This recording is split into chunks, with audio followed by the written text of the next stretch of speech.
Picture this, it's 415 BC, and the Athenian Empire is, well, on top of the world. They're a naval titan, a cultural powerhouse, the whole shebang. But they're stuck in this brutal, decades-long slugfest with their rival, Sparta. So to break the stalemate, Athens decides to gamble everything. And I mean everything. They launch a massive expedition to the island of Sicily. This is the story of that gamble, a story of just incredible ambition and a catastrophic ruin that would bring an empire to its knees. And for Athens, man, that sword was about to cut deeper than anyone could have possibly imagined. You see, the very same ambition that built their empire was about to become the engine of its destruction. So let's dive into how this grand vision spiraled into an absolute nightmare. So here's our roadmap. We're going to trace the expedition, right from its confident, almost arrogant beginnings, through all the blunders and just plain bad luck that doomed it, all the way to its horrifying end and the legacy it left behind. This is pretty much the anatomy of an ancient superpower's greatest military disaster. Okay, so why Sicily? What was the big deal? Well, you can think of the island as a giant geopolitical chessboard.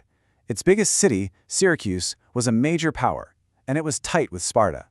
So for Athens, the logic was simple.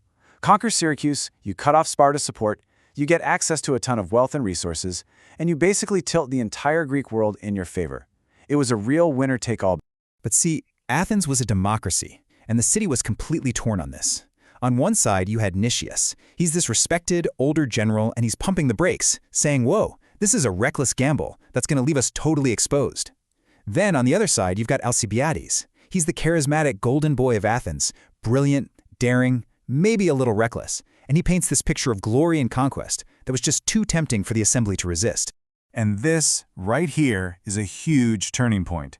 Nicias, in a last-ditch effort to stop this thing, tries this clever political move. He basically says, okay, you want to go? Fine. But if we're going to do this, we need a force so overwhelmingly massive, it'll be unstoppable. He was hoping the insane price tag would scare everyone off. But it backfired. Spectacularly. The Athenians were kind of high on their own success, feeling invincible. They didn't hear caution, they heard a challenge, and swept up in all the war fever, they just said yes. They approved his exaggerated request. So, in trying to stop a war, Nicias had just locked Athens into a disaster on a scale nobody could have imagined. And what a force it was. I mean, just try to wrap your head around these numbers. The expedition sets off with 134 triremes. These are the high-tech warships of the ancient world. 100 of them were Athenian, which was a huge chunk of their entire navy. On those ships, they had 5,100 hoplites. These are the heavily armored foot soldiers, the absolute backbone of their army. And we're not talking about just any soldiers. This was the best of the best, the elite. But then, get this. When you add in all the thousands of oarsmen needed to power the ships, plus the archers, the slingers, and everyone else, the total number of people in just this first wave was over 27,000. It wasn't an army. It was a floating city sent to conquer a new world. You can just imagine the people of Athens watching them leave, filled with pride. It was the greatest force a single Greek city had ever sent overseas. With that kind of power, victory was a sure thing, right? Well, the trouble started almost immediately. Before the fleet even really got going, a series of disasters began to tear apart its leadership and morale. The whole grand ambition just started to unravel from the inside out. So the night before they sail, something really bad happens back in Athens. Sacred statues all over the city are vandalized. This was seen as a terrifyingly bad omen, a sign of a deep conspiracy, and suspicion immediately falls on the flashy Alcibiades. His political enemies saw their chance. They wait until the fleet, his main base of support, is gone, and then they charge him. A ship is sent to bring him back for trial, but Alcibiades knows it's a setup, so he escapes and defects to Sparta. Yes, Sparta, Athens' mortal enemy. He then proceeds to give them all the secrets to destroying the very expedition he created. This betrayal just throws the whole command structure into chaos. You see, they had 3 generals with 3 totally different plans. Lamachus, the soldier, wanted to hit Syracuse hard and fast. Alcibiades, the diplomat, wanted to build alliances first. And Nicias, well, Nicias didn't even want to be there. They'd settled on Alcibiades' plan, but now the guy with the plan was gone, working for the enemy. And that left the deeply pessimistic, reluctant Nicias in charge of a mission he never believed in. Now, despite the absolute mess in leadership, the Athenian force was so powerful that it just kind of rolled forward on its own momentum. They landed, won some early fights, and started the long, grinding work of besieging Syracuse. And for a while, it actually looked like it might work. But then, the momentum shifted, and the Athenians went from being the hunters to the hunters. So, the Athenian plan was classic siege warfare 101. First, you grab the high ground overlooking the city. Then, you build a massive wall all the way around it to cut off all supplies and just starve them into submission. It's a slow, brutal strategy, but hey, it's been proven to work. And the Syracusans were getting close to surrender. Their morale was in the gutter. But then, thanks to a little tip from the traitor Alcibiades, Sparta sends help. And that help comes in the form of one brilliant general, Gylippus. His arrival, with just a small force, is about to change everything. Gylippus shows up and immediately lights a fire under the defenders.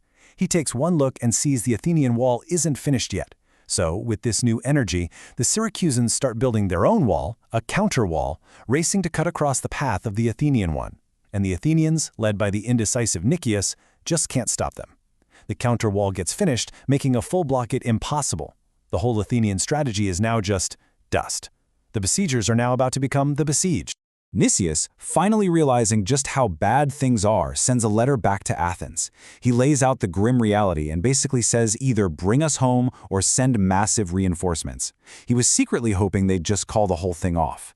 But once again, Athenian ambition won out.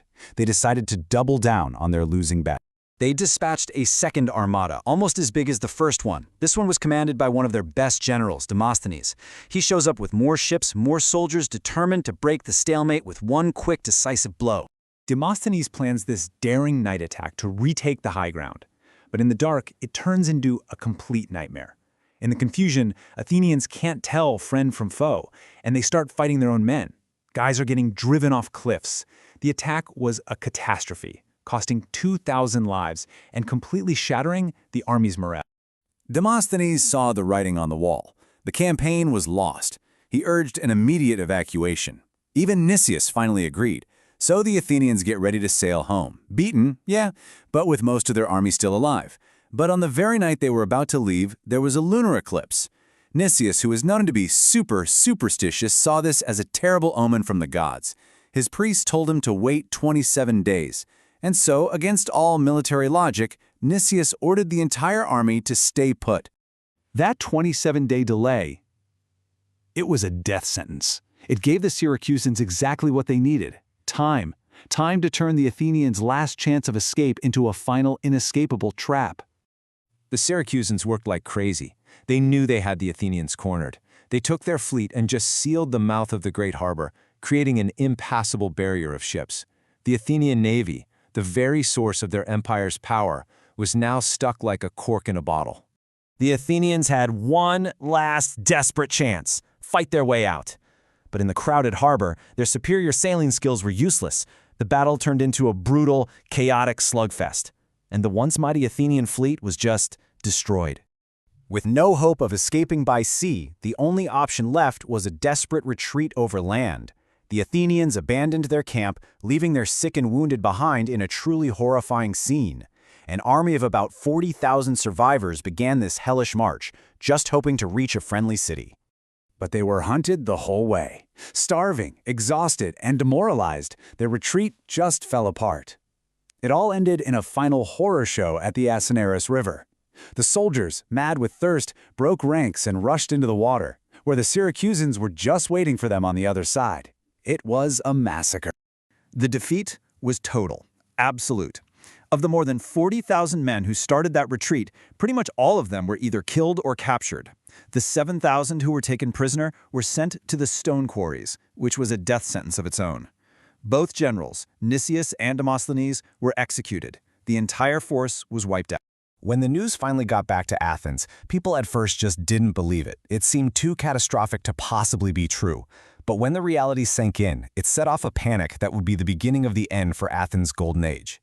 The fallout was just immense. Athens lost its best ships, and even worse, it lost tens of thousands of its most experienced soldiers and sailors, manpower it could never get back. The treasury was empty, and seeing Athens this weak, its allies started to revolt. Sparta, now backed by Persian money, came back with a vengeance. So you see, the key thing here is that the defeat didn't just lose a battle, it completely shattered the myth of Athenian invincibility that held their whole empire together. The historian Thucydides, who actually lived through all this, really put it perfectly. He said, people at the time weren't shocked that Athens eventually lost the war after this. They were shocked it managed to keep fighting for another 9 years. That's how devastating the losses were. It was a mortal wound, and the city never truly recovered. The Sicilian Expedition is just this timeless cautionary tale about what happens when ambition goes too far. It's a story about a divided city, a charismatic war hawk, and a cautious general whose attempts to prevent a disaster only made it worse. And it leaves us with this really chilling question. How fragile is power, really? And can the arrogance of a single moment truly be enough to bring an entire empire to its knees?